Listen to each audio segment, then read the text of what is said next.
안녕하세요. 여러분의 아는 의사 강동우입니다. 정말 어려워요. 내용이 정말 어려워서 이게 왜 케이스 바이 케이스가 너무 심해요. 보편적인 걸 얘기해 달라고 하면 약간 이런 식. 너는 지금 떼도 돼. 너는 안 해도 돼. 유지장치. 너는 죽을 때까지 해야 돼. 유지장치. 이게 다른 거예요. 사람에 따라. 똑같이 교정을 2년 했는데 이 친구한테는 안 해도 될 것 같으니까 하지 마. 넌 죽을 때까지 해. 이런 케이스가 나뉘거든요. 그러면 발치 유무도 상관이 있고요. 연령도 상관이 있고요. 턱뼈의 구조도 상관이 있고요. 쉽게 얘기하면 뿌리 위치? 뿌리의 위치랑 머리의 위치가 어느 적정한 각도를 유지하고 교정이 끝났다면 그러면 안정성이 높은 교정이 되는 거고요. 과하게 입을 넣어서 뿌리 위치보다 과하게 치아가 들어갔거나 또는 뼈의 형태가 뿌리의 위치를 과하게 또는 적당하게 넣기가 어려울 때 결국 이 각도가 결정이 되거든요. 그러니까 뿌리의 위치랑 머리의 위치가 각도를 결정하는데 너무 어렵다. 결정하는데 쉽게 얘기하면 뿌리의 위치? 이 위치가 의사의 컨트롤 하에 있지 않은 경우들이 있어요. 또는 교정을 안 했을 때 이미 이가 벌어지신 분들 있죠? 이미 벌어져 있어서 교정하신 분들이 있어요. 그런 분들 중에 치아가 정말 가느다란 분들, 그런 분들은 교정하고 나면 평생 유지장치 해야 돼요. 근데 여기에 개인의 입장에서는 알 수가 없잖아요. 나의 완성도가 이렇다라던가. 절대 알 수 없죠. 근데 또 의료진 유지 같은 경우는 보통 교정과 선생님들이 많이 설명을 해요. 쪽에서 저 같은 경우도 설명을 많이 하고 시작하기 전부터 특히 아까 얘기했던 교정 전에 입이 이렇게 큰데, 그러니까 턱이 이렇게 큰데 이가 다 벌어져 있어. 근데 치아는 작아. 그러면 이렇게 교정으로 모았어. 모았는데 다시 벌어질 확률이 높아요. 왜 다시 벌어져요? 교정이 잘못된 거 아니에요? 그게 아니고 너는 혀가 커. 그리고 입술의 힘이 너무 약해. 이게 결국에는 혀와 입술의 균형도 있거든요.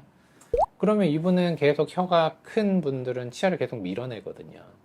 그런 분들은 어쩔 수가 없는 거예요. 이 균형이 안 맞기 때문에. 유지장치는 두 개의 종류로 나뉘잖아요. 사실 이렇게 붙여있는 거랑 이제 탈부착되는 거 두 개로 나뉘는데 그게요.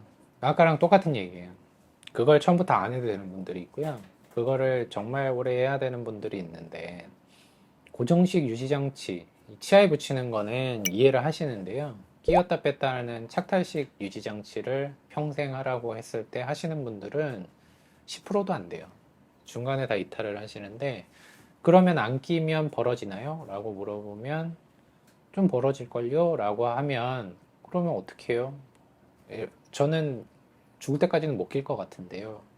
이게 이제 난제잖아요. 그걸 안 끼게 해주세요, 그러면. 그렇게는 못 하는데요. 이렇게 되는 건데, 대부분 그거에 이슈를 걸 정도의 상황이 벌어지진 않지만, 그래도 저 같은 경우는 유지장치, 고정식 유지장치는 최소 5년, 이것도 의미를 좀 알아야 돼요. 고정식 유지장치는 최소 5년이라는 의미는 5년만 하면 치아가 더 이상 벌어지거나 틀어지지 않아의 의미는 아니고요. 그 정도 지났으면 이가 어느 정도 틀어지는 걸 환자분이 수긍할 정도의 교정 치료 기간이 지났다라는 걸 의미하기도 해요. 근데 그게 왜 그러냐면 우리가 나이가 20대 때 교정을 하고 요즘엔 30대 초반도 교정을 많이 하잖아요. 교정이 끝나고 나면 우리가 나이 들면 이가 틀어지거든요. 교정을 안 하신 분들도 아랫니들이 조금씩 삐뚤어져요. 그러면 교정 이후에 나이가 내가 30, 40이 됐을 때 유지장치를 만약에 안 하게 되면 당연히 틀어지는데 그게 교정을 했기 때문에 틀어지는 게 아니고 노화 현상 중에 하나거든요. 그러면 환자분들은 나 이왕 교정한 거 오랫동안 가지런한 치아를 유지하고 싶으면 고정식 유지장치를 계속 끼시는 게 맞아요. 그것도 이유가 있어요. 그러니까 되게 복잡한 이유로 우리가 유지장치의 기간을 설정하는데 개인마다 다 다른 이유가 이런 거예요.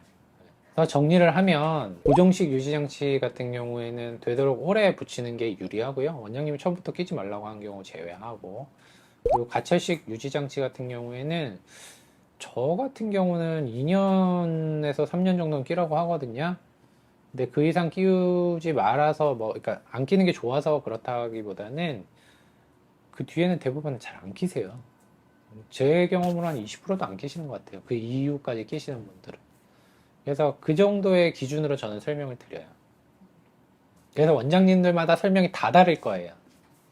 그래서 이제 어쨌든 그 유지장치의 기간이라는 게 사람마다 진짜 다 다르기 때문에 그거를 주치의랑 무조건 얘기를 해서 어떻게 할지에 대한 것들을 정하고 진행하면 되는데 그게 일률적인 일단 기준을 쭉 얘기해 드리긴 해요. 그래서 최대한 그냥 오래 붙이는 게 좋다. 그래서 제가 그냥 드리고 싶은 말씀은 딱 이거예요. 고정식 유지장치는 최소 5년, 가차식 유지장치는 그래도 2, 3년 이상은 끼우시는 게 좋다. 그렇게 정리를 할게요. 네. 이거는 제 의견이에요. 제 임상의 경험상. 유지장치 중에 고정식 유지장치가 떨어지면 이가 조금씩 틀어지는 걸 본인이 느끼는데 그게 떨어진 줄 모르는 경우들이 되게 많아요. 그러면 이가 이제 조금씩 틀어지면 발견되면 바로 오시는 게 좋아요. 바로 오셔서 확인을 하셔가지고 재부착하거나 하면 더 이상 틀어지지는 않거든요.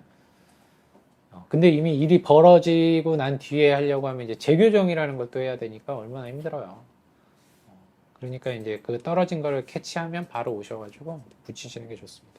이 병원님 같은 경우는 원래 전체 교정하셨는데 이번에 유지장치 때문에 재교정. 보통 부분 교정만 하죠.